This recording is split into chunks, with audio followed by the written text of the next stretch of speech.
There's this one food that you need to be aware of that has the potential to completely nullify any help from the top three nutrients in supporting your immune system. I'm talking about vitamin D help, I'm talking about vitamin C help, and zinc help. These three nutrients are the nutrients that most people take when they're coming down with some type of infection. So they're very, very important in helping your immune system. And I'm going to tell you the one food that can cause a deficiency in all three of these nutrients and negatively affect your immune system. Your immune system is dependent on these three nutrients. So let's first talk about vitamin D. Is vitamin D important with your immune system?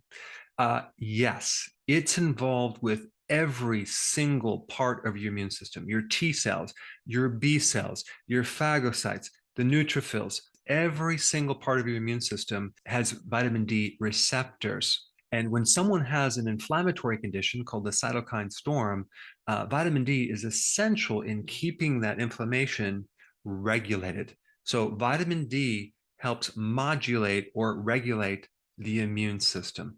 Vitamin D also minimizes the collateral damage from pathogens, especially viruses. So, without vitamin D, you have a much longer infection and you have a lot of other complications. All right, the next one is vitamin C, right?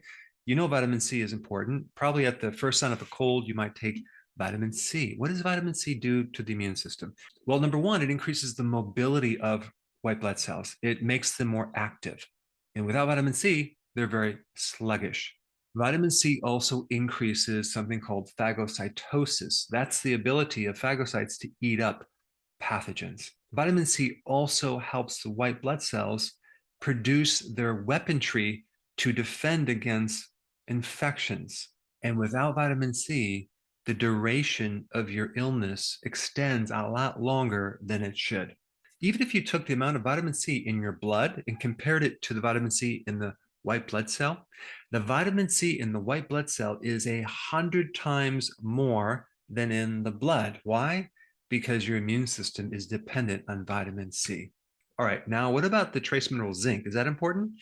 It's very, very important. In fact, without zinc, your thymus gland, the gland that trains your T cells, it's like a training camp for T cells, atrophies, it shrinks. Zinc is vitally important, not just with the thymus gland, but for all the lymphatic tissue, the lymph nodes in general. Without zinc, you're not going to have the quantity of white blood cells. And without zinc, the duration of infection goes on and on and on. When people suffer from a lot of symptoms from interaction with a virus, for example, and they have all these complications, it's really the immune reaction towards the pathogen that's creating the damage more than the pathogen itself. And it's these three nutrients that minimize the collateral damage. So if you want to go through an infection with minimal symptoms, these three nutrients are crucial. All right, so what is the food that we need to avoid? If you guessed sugar, you are correct. Now, let's just take first vitamin C.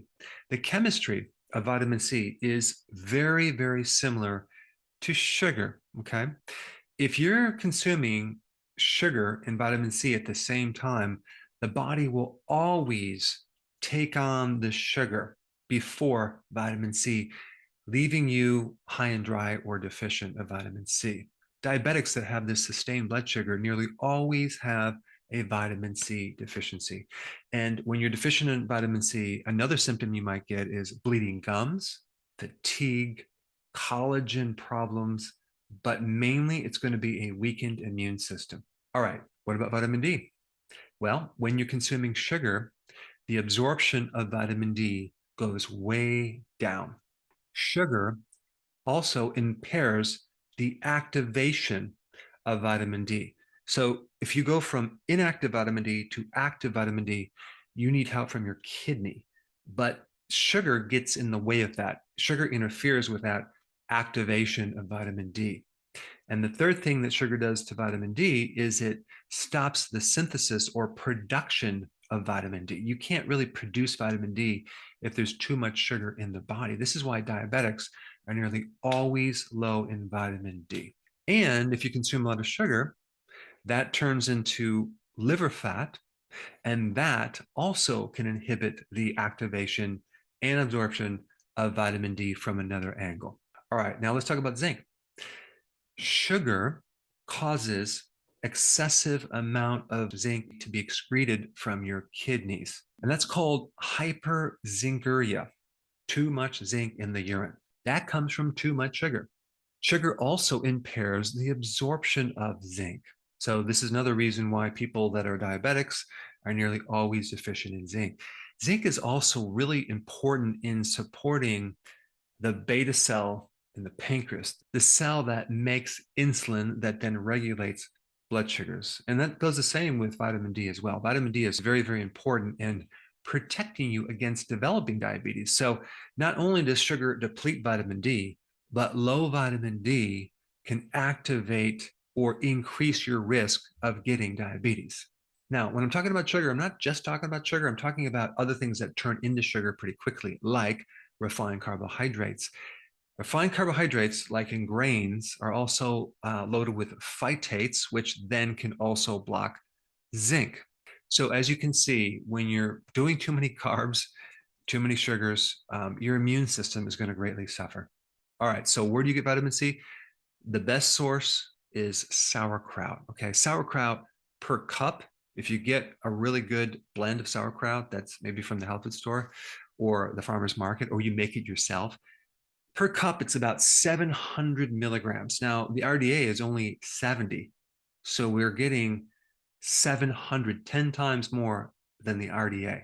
So that's why you want to have sauerkraut to get your vitamin C, or you can get it from bell peppers and you can get it from leafy greens. All right, vitamin D, difficult to get it from foods. You want to get it from the sun. If it's wintertime, then take it as a supplement.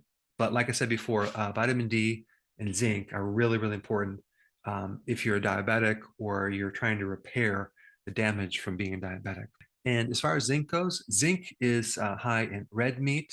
It's also high in shellfish and seafood. Now, there's just one last thing I want to tell you, something else that can paralyze your immune system that is not food, and it's stress. Cortisol from stress paralyzes your immune system. So the two worst things for your immune system is stress and sugar. On that note, I want to show you a video how you can make your own vitamin D supplements. Check it out. I put it right here.